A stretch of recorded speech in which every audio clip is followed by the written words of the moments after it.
Ni txarri naiz. Gaur, ibai ekosistema.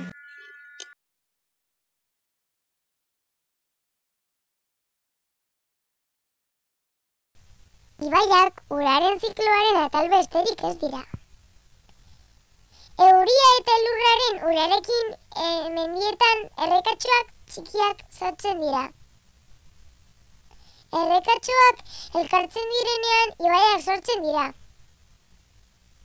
Ibai batzuk beste ibaietan bukatzen dute.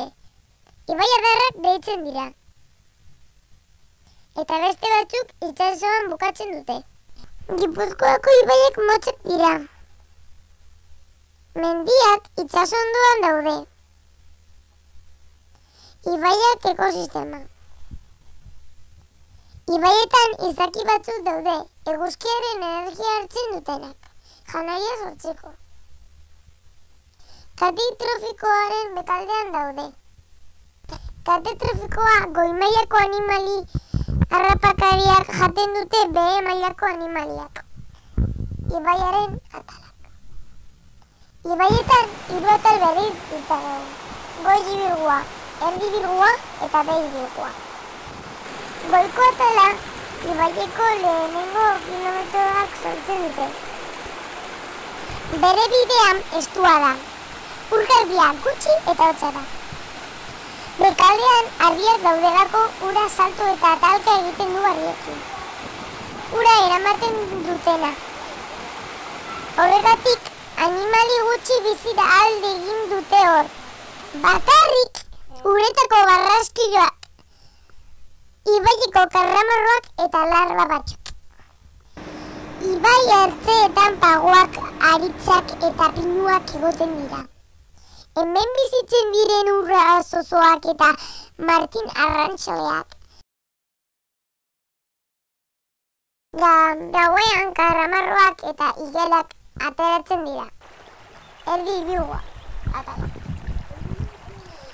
Ibaia zabala eta sakona ari da bihurtzen. Ura mantsoago jaisten da. Oxigeno gutxiago dauka eta beroagoa da. Ondoan, are pixka bat dago, are gutxiago eta algak. Harrien gainean badago angira belarra. Leku honetan animalia espezie desberdina asko dago. Arrain gehiago daude eta handiagoak. Arrain batzuk jaten dute beste arrain batzuei, baina beste batzuk landare jaleak dira, adibidez, barboa. Ura garbia badago izokinak bizi daitezke. Bebilgua, ia ez dago maldarririk. Ibaiak meandroak dauka. Handiagoa da. Ur gehiago eramaten du eta mantsoago jaisten da. Aurrerago itsasoa dago. Ur geza eta ur gazia nahasten dira. Ertzetan geratzen da ibaia eraman duen dena. Lokatza, enborrak eta beste gauzak.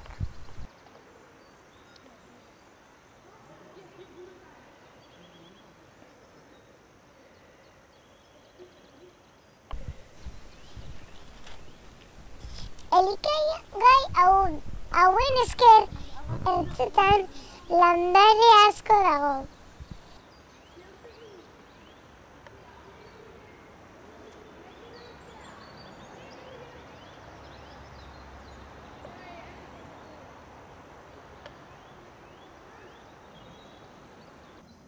Elikatzen dute arrain txikiak, ar eta karramarroak.